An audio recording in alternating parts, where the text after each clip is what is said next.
Muy buenos días, tardes o noches tengan ustedes, según la hora en que estén viendo el video.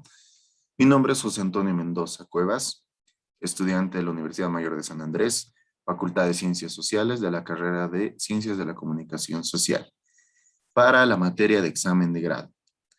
El tema que hoy día les voy a exponer y les voy a hablar va a ser el editorial.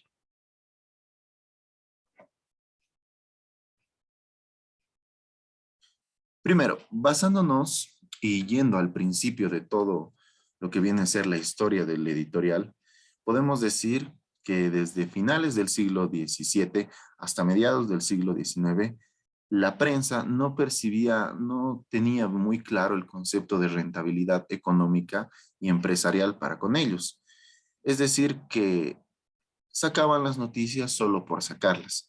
Y por algo la prensa también no trabajaba bajo el concepto de actualidad e inmediatez. Debido a esto es que se puede decir que uno de los grandes problemas de esos años fue la escasa materia prima que había en materia noticiosa, puesto que no había mucho que contar y lo poco que se contaba ya era divulgado de manera muy rápida y de manera concisa, sin mucho trabajo ni esfuerzo en perseverar en lo que se refiere a la calidad noticiosa. Entonces tenemos que nace el periodismo de ideas y de opinión. Por tanto, la prensa se volvió una herramienta de propagación de doctrinas y de propagación de la acción proselitista. Con esto quiere decir que la prensa se volvió un medio para poder divulgar ciertas ideologías a las masas, ya que la prensa era un medio de comunicación importante en esos años y podemos decir el más importante, que refería los conceptos, las doctrinas de los que estaban o los que podían tener una parte de contenido en la prensa para con para con los demás lectores que accedían a la prensa, a los periódicos, a las noticias y demás. Es por eso que nos habla de la acción proselitista, que se refiere a una acción que va a ser de divulgación, de inculcarnos, querernos bombardear con doctrina, querernos enseñar de sus palabras, de sus conceptos y de sus ideas, que adoptemos y nos familiaricemos con lo que ellos mismos piensan. Un ejemplo de esto es en Europa, precisamente en Francia, con uno de los primeros precursores en lo que hablaremos del editorial, que viene a ser Jean-Paul Marat e incluso Proudhon, Sully Proudhon. Pasando de esto, podemos decir, bajo el concepto de Gargurevich, que nos puede ayudar a entender un poco mejor cómo fue los inicios del editorial, nos explica que el editorial, en su forma actual, es una antigua y quizás pesada herencia del periodismo renovador y revolucionario del siglo XVIII, cuando la burguesía francesa ejercitó la opinión con el brío y brillantez extraordinaria, pero en prácticamente todas las páginas del periódico. Con esto nos explica Gargurevich lo que ya habíamos dicho al principio, de que como no percibían una estabilidad empresarial, la prensa como tal, entonces ya a mediados, en el siglo XVIII, mejor dicho, ya teníamos una nueva idea, algo que estaba de moda, que ya nacía el editorial y mucha gente quería que su voz propia fuera escuchada. Entonces, en pro de ver por la sustentabilidad de la prensa y de sus bases económicas, puede decirse de algún medio informativo de Francia, por ponerle ejemplo, ellos buscaban percibir ingresos económicos y a cambio daban a la gente una parte de su periódico para que ellos suelten o mejor dicho propaguen las ideas que ellos mismos tenían. Por eso es que Gargurevich hace énfasis en esta parte final en prácticamente todas las páginas del periódico, porque se había vuelto algo tan, entre comillas, se puede decir, de moda, que mucha gente optó por realizarlo. Pasamos entonces a América, mejor dicho, concretamente a Estados Unidos, donde los géneros de opinión de los de información nacen. O sea, se genera una evolución de lo que viene a ser también el editorial, en ya no ser algo que solo sea pasajero o de nuevo, valga la redundancia de moda. Aquí entonces es que Estados Unidos perfecciona el método de hacer un editorial y también los géneros de opinión y los géneros informativos, también como la noticia, que ahora los mencionaré. Y un ejemplo de ello es el Tribuno. Uno de los primeros en incursionar en esto en Estados Unidos fue el Tribuno de Horace Greeley. Incluso también el autor Joseph Pulitzer, que ayudó a sentar las bases para una mejor y más esperada forma de prensa de calidad. Ahora pasamos a la parte de Sudamérica, donde nos hablan que en la década de 1950 la Sociedad Interamericana de Prensa lanzó una campaña de mejora tecnológica para los asociados latinoamericanos, alentándolos a adoptar el modelo estadounidense. Esto en referencia a la calidad que ellos tenían y por la forma en que nosotros deberíamos adoptar la misma calidad. Uno de los principios más populares en ese momento fue la separación de información y opinión, porque fue Estados Unidos quien sentó la base de definir muy bien qué es un género informativo y qué es un género de opinión. Ahora tenemos el periodismo del siglo XX, mucho más evolucionado, mucho mejor logrado. Y primero, el periodismo proselitista va a favor de la política y la religión. Se consolidan los comentarios y los artículos.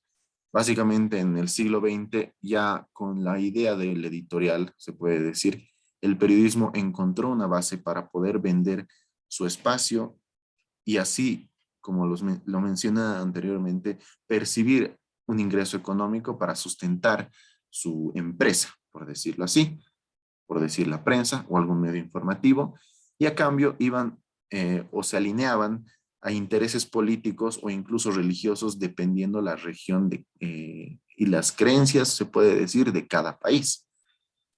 Segundo, el periodismo informativo progresa en la industria informativa.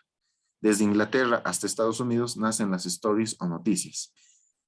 El hecho de que el editorial y los géneros de opinión, el periodismo informativo siga evolucionando, hace que desde Inglaterra, desde el viejo continente, adopten esta visión que tenían los estadounidenses, incluso desde Francia, para perfeccionar y tener algo mejor logrado de ambas partes del mundo. Es por eso que nacen las stories o noticias, que ya están mejor consolidadas. Y tercero, surge la prensa de calidad frente a la prensa popular. La opinión se deslinda de la información. Aquí ya hay la ruptura total de lo que es lo que uno opina y lo que uno debe informar. Y como dice aquí, surge la prensa de calidad frente a la prensa popular.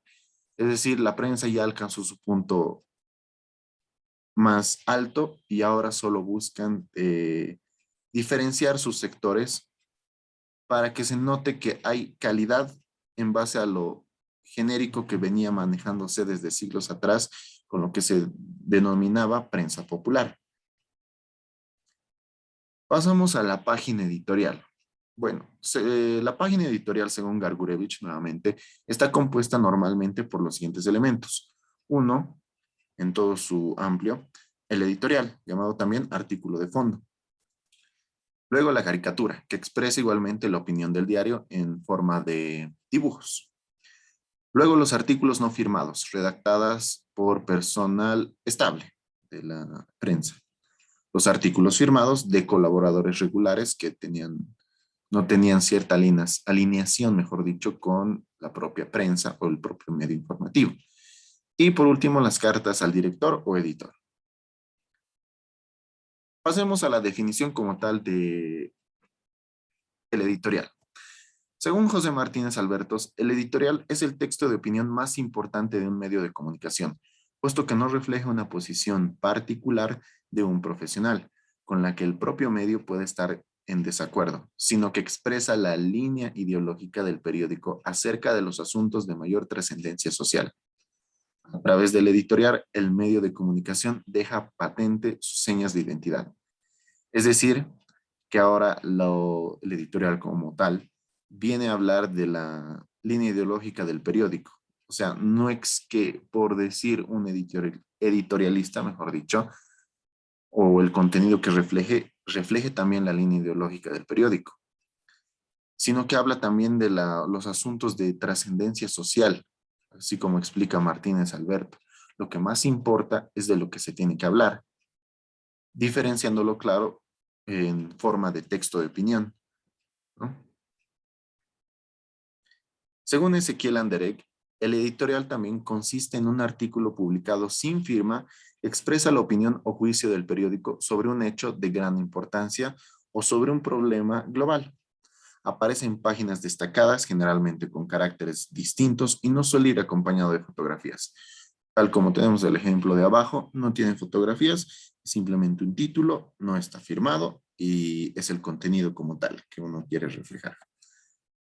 Para Federico Campbell dice que el editorial no lleva firma. Nuevamente, es anónimo, no lleva autor, pero es un valor entendido que la autoría del texto corresponde a los responsables del periódico, o sea, al director y a los propietarios, incluso como lo mencionaba antes, a los allegados o a las personas que eran, entre comillas, invitadas a escribir cierto editorial por, claro, reflejar un carácter neutral sin que la prensa o el medio informativo se llene netamente de opiniones de sus propios editorialistas. Hacer algo más parcial de la comunicación y de las noticias, ¿no?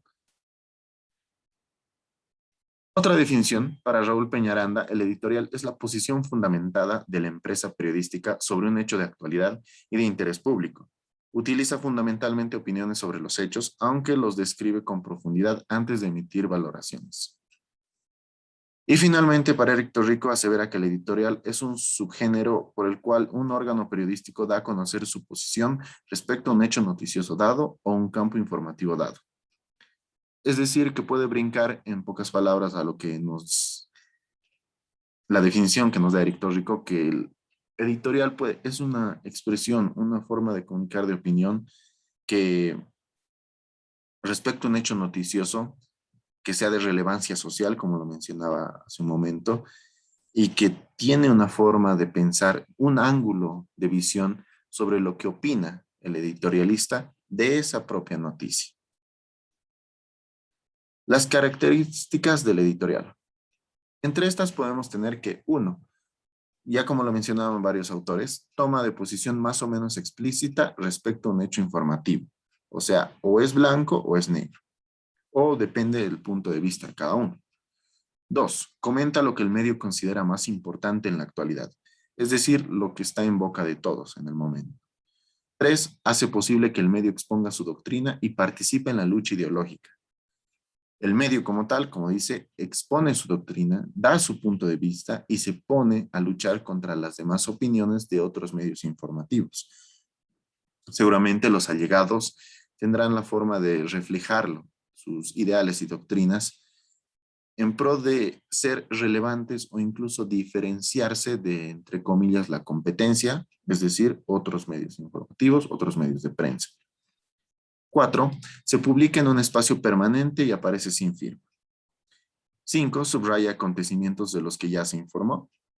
6. Proyecta el tipo ideal de sociedad a que aspiran los propietarios, es decir, hablan de su opinión y de lo que también en algunos casos puede uno querer llegar a ser o que el medio llegue a ser lo que ellos esperan. En este caso, los que escriben el editorial. 7. Es una declaración de principios que adquiere validez cuando se las puede aplicar a realidades concretas. Aquí como tal dice la declaración de principios, que va a adquirir validez cuando de verdad, o sea, en el medio, si una opinión trasciende y de verdad es escuchada por los propios lectores, recién va a cobrar vigencia cuando la idea dada, la doctrina puesta, sea reflejada en la realidad. Cobra mayor eficacia cuando argumenta que cuando se limita a denunciar. Es decir, es más eficaz cuando da argumentos con hechos, con contenido, que cuando solo se limita a denunciar, es decir, a decir y a apuntar con el dedo que tal cosa está mal o está bien, pero no un que explique un por qué. Siempre un por qué es importante a la hora de escribir el editorial. La función del editorial. 1. Explicar los hechos. El editorialista explica de la forma que crea más adecuada la importancia de los sucesos del día. 2. Dar antecedentes. Como lo mencionaba hace un momento, es más importante argumentar que solo denunciar. Es decir, tener un contexto histórico, relacionarlo con otros hechos que hayan sucedido anteriormente, para así tener, o por lo menos demostrar, una base sólida de conocimientos respecto a un hecho que está pasando o ya haya pasado. 3. Formular juicios. El editorialista debe tomar partido, defender su postura y convicciones ideológicas mediante juicios de valor. Es decir, plantarse en un sitio, defender tu idea y no moverte de esa línea, de ese camino. 4. Predecir el futuro. Como lo mencionaba hace un momento, querían decir que sus funciones ideológicas, sus ideas solo cobrarían vigencia y vida, mejor dicho, o en otras palabras, cuando se refleje en la sociedad como tal. Cuando una idea plasmada, un deseo concreto, se ve en la vida real. Y aquí es como dice predecir el futuro. Tras el análisis del acontecimiento, se razona y se predicen los acontecimientos del mañana y su posible mejora o solución. Ahora pasamos al editorial en la forma de la radio, que es muy diferente al editorial obviamente hecho en prensa y obviamente hecho también en TV, del cual vamos a hablar. Dentro de sus principales características de manera superficial tenemos que uno, busca sacar a la luz su contenido y opinión. Básicamente lo mismo en forma de voz, perdón. Tiene la necesidad de aclarar y valorar. 3. Goza de un formato rápido y a una sola voz. 4. Es de los formatos periodísticos más controversiales. 5. No permite abandonarse al ímpetu del momento. 6. Hay temáticas variadas. Y 7. Puede contener un equipo de comentaristas. De estos puntos que les acabo de mencionar, el punto de el 4 de lo controversial se refiere a que es muy diferente la forma en que uno habla y dice las cosas o sus ideas, incluso si fuera otra persona, que la forma misma de que uno solo puede leerlo y tener la voz reflejada de uno mismo en la cabeza. Por decirlo más concretamente, cuando uno escucha la voz de otro y la opinión de otra persona, puede ser más controversial, como dice aquí, o puede ser más influyente, más tajante, más provechoso, dependiendo cómo se aborde y la forma. Y aquí pasamos al punto 5, de que no permite abandonarse al ímpetu del momento. Tiene que ser un hecho serio y concreto, no dejarse llevar por las emociones o por el propio hecho de estar en contra de algún hecho noticioso de sociedad.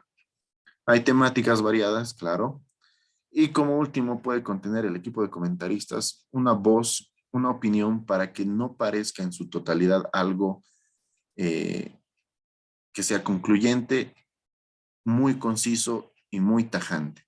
Tiene que haber la voz de opinión de los demás. Por algo es un género de opinión.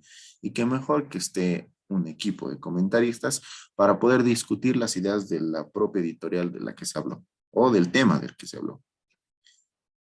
La estructura editorial en la radio, bueno, los pasos que debe seguir esta idea que les acabo de mencionar es abordar la idea de qué quiero decir y a quién me voy a dirigir o a quién me dirijo, que en su mayoría debería ser una idea o una forma de reflejar a quién de manera muy imparcial y no abocarse y señalar o ser denunciante, como ya dije anteriormente, para tener un mayor respaldo y credibilidad a las palabras que uno da. La idea debe ser definida y no debe excederse los 3 minutos. Debe relatar, ir de lo particular, lo pequeño, a lo global, con un lenguaje narrativo, como si fuera una historia bien contada. 4. Analizar las razones que acompañan a la opinión. Es poner una parte y una contraparte y hacer entender al que escucha que la forma en la que se está dando ese comentario tiene que estructurarse para que uno realmente lo admita o realmente sepa valorar o sepa conocer de lo que está hablando o incluso adopte las ideas de que el editorial en radio quiere dar. 5. Debe resolver un tiempo de propuestas y soluciones viables, hablando claro con el equipo de comentaristas, discusiones, opiniones y demás. 6. Tener entrada llamativa y contar con una frase de cierre. una entrada que llame obviamente la atención a todos y un cierre que puede ir en forma de conclusión y un resumen de la idea básica de lo que quiere decirnos el editorial en la radio. 7, contar con conocimiento total del texto y de todo lo que se quiera hablar. Pasamos ahora al editorial en televisión. Dentro de sus principales características tenemos que la duración de esta puede ser de 70 a 90 minutos, como un programa nocturno que tiende a hablar de cierta opinión o de cierta coyuntura de lo que pasó a lo largo del día, claro, de relevancia social, y por algo también tiene que tener la duración de ese tiempo. Debe ser claro, rápido y retenible. 3. El público puede buscar interpretaciones, orientaciones, pero no doctrina. Busca más sacar las respuestas o la opinión propia de algún experto, de algún invitado, de alguna persona que se vea medianamente relacionada al hecho o que tenga conocimiento de lo que se está hablando. Y 4, admite su reiteración a lo largo del día, una noticia de interés social, nuevamente, va a ser de relevancia durante lo que sea o tenga impacto la noticia. Y 5, se difunde lo más inmediato posible. Es decir, apenas sale la noticia, entonces tiene que salir el comentario del editorial, obviamente en televisión, y buscar, como les dije, a allegados a la noticia como tal, y para generar el editorial en TV. La estructura del editorial en TV debe seguir que es un relato documentado con elementos sonoros y visuales. Es atractivo, pero tiene riesgos también. Algunas imágenes y sonidos no permiten una concentración. No se menciona al autor tampoco. Debe tener fondos neutros y sin rasgos llamativos. No se usa yo ni nosotros. Y 7, se dirige al cerebro y no al corazón. Pasamos ahora a las clases de editorial. Según Gernot Schneisser, quien desde una perspectiva política propone las siguientes clases editoriales. Uno es el editorial operativo, que se aboca básicamente a las actividades culturales y a las actividades económicas. El siguiente es el editorial político general, el que trata primero de comentar acontecimientos actuales de gran importancia y también polemizar contra opiniones erróneas sobre tales acontecimientos. Es decir, meterse en el ámbito político y generar, como dicen aquí, polemizar las opiniones para generar un blanco, un negro y ver quién es el que gana, quién más jala para su lado, con qué argumentos, cómo convence, qué es lo que nos quiere, entre comillas, vender y demás. El editorial propagandístico, que busca profundizar y ampliar el conocimiento del lector.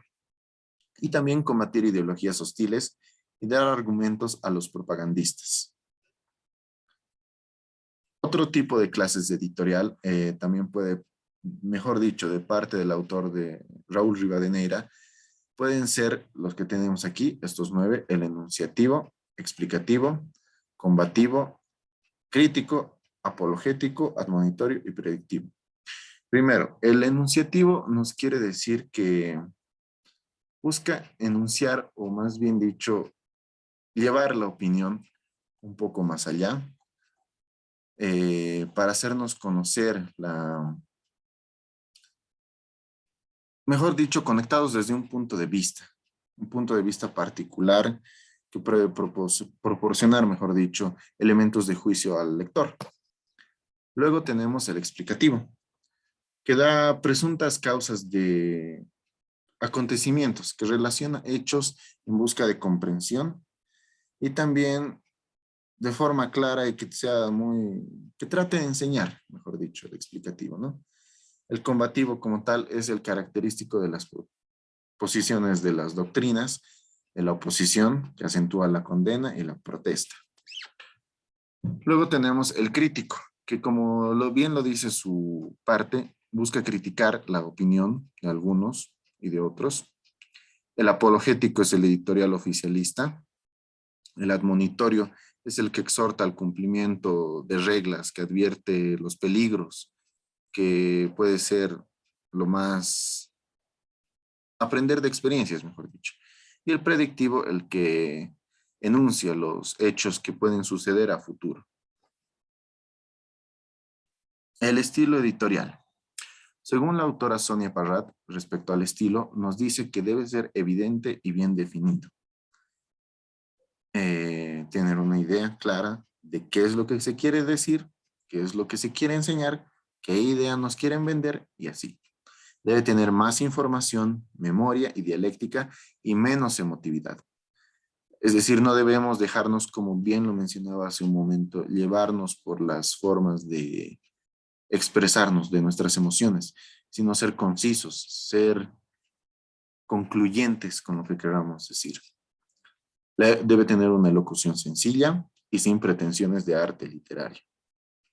Ahora, la estructura del editorial. La estructura del editorial es mayormente realizada de esta forma. Como tal, lleva un título, una introducción, el cuerpo y la conclusión.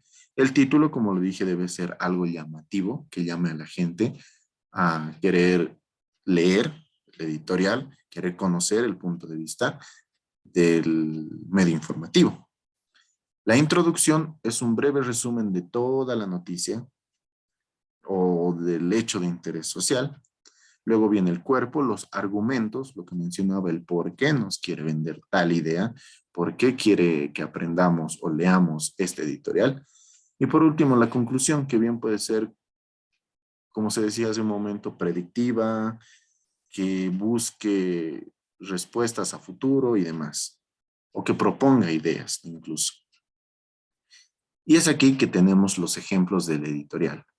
Este primer editorial viene de parte del medio informativo del Deber. Como vemos, no tiene la firma.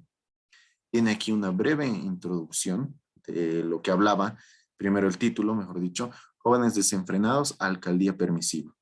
Esta noticia en sí habla de la posición que tomó el alcalde de Santa Cruz, Johnny Fernández, acerca de que ya no se cumpla la ley seca en Santa Cruz.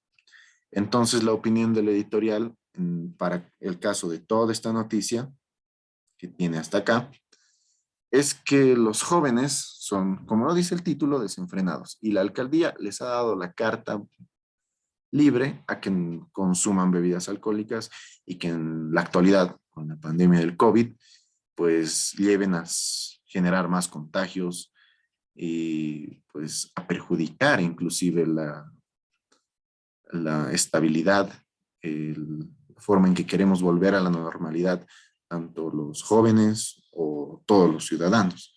Es por eso que el editorial menciona muy claro que no está bien lo que la alcaldía hace con sus políticas solamente para darle rienda suelta a la juventud a salir, a visitar ambientes nocturnos, discotecas, bares, con tal de despejarse un poco, pero a cambio están generando mucha más exposición al virus. Aquí tenemos la introducción, una breve idea de lo que nos quiere decir el cuerpo, el por qué, que habla de lo sencillo y popular para el alcalde Johnny Fernández de quitar las restricciones y anunciarlas con bombos y platillos, y claro, como si fuera un logro dejar eso. Y ya tenemos lo que tendría a acabar el cuerpo y por último la conclusión. Que, como bien lo menciona aquí, es importante que las autoridades entiendan que si bien el avance de la vacuna ayuda, no es la solución a un país donde más de un tercio de la población se está mostrando reticente, mejor dicho, a colocarse la inyección por diversos miedos y creencias. En esta sola oración ya tenemos la idea de lo que quiere hacernos conocer el editorial que sacó el Deber, que la autoridad que sepa que aunque la vacuna ayuda, hay mucha gente que no se quiere vacunar y no es momento de estar dando rienda suelta a los demás para que aumentemos los casos y haya muchas peores tragedias. Eso es lo que nos quiere decir este editorial. Pasamos con otro ejemplo de igual el deber. El símbolo aymara en la asamblea. Esto relacionado a la asamblea legislativa de la inauguración, mejor dicho, de la sesión de honor en la asamblea legislativa con motivo de la celebración del 196 aniversario de la independencia de la República de Bolivia. Lo más llamativo fueron las varias interrupciones del discurso presidencial por las expresiones de golpe de Estado, gobierno de facto y el desorden y griterío que se generó durante prácticamente toda la participación del presidente Luis Arce. Pero no fue lo único. Y aquí viene la pequeña introducción de lo que pasó ese día en el aniversario de Bolivia. Y también viene a un poco hablarnos de la forma en que está representada la simbología aymara de los pueblos en esta nueva asamblea legislativa. Y desde hace tiempo venía haciéndose eco esta noticia de relevancia. Bueno, brincó a ser de relevancia social, puesto que el sector, por decirlo así, del oriente de Bolivia, no se siente representado en esta asamblea legislativa que es de todo el país, sino que más bien ve una representación de toda la cultura andina en su auge y más bien así la cultura oriental está relegada a no tener ni un espacio ni un lugar. Entonces es aquí que nos habla el editorial de su posición, eh, tanto de la simbología de Viracocha, del dios creador de Tiwanacocha y demás, de la cultura andina, eh, con las explicaciones que tenía, dice el gobierno y representantes del MAS acerca del nuevo edificio de la Asamblea Legislativa. En sentido de este se propone como concepto dejar atrás la etapa de colonia y la república y dar paso al Estado plurinacional. Y pasándonos casi al final, ya tenemos la conclusión. En esa misma corriente de imposición cultural excluyente se inscriben los movimientos de grupos afines al MAS, disfrazados de indígenas que pintaron de negro la parte de la estatua de Cristóbal Colón del Paseo del Prado paceño y que intentaron destruirlo. Viracochas y violencia contra una estatua como la de Colón son las señales de violencia y totalitarismo muy propias del fascismo, que intentan refundarlo todo ignorando el pasado, son las señales que el país menos necesita en este tiempo en que la polarización y la confrontación son la marca del país, impulsada tristemente por quienes gobiernan Bolivia, que como a punto de ver, la forma de ver del editorial de El Deber nos menciona que tanto el gobierno está en la forma de defender los ideales de ser incluyentes con todas las culturas, pero asimismo su propia cultura, como dice aquí, la cultura andina, altiplánica de Bolivia, no respeta tampoco las otras ideologías y la cultura que tienen otros, o la historia que tiene la propia Bolivia desde sus inicios.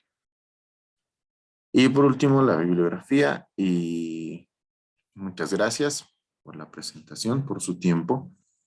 Esto ha sido todo y espero haya sido de su agrado. Gracias.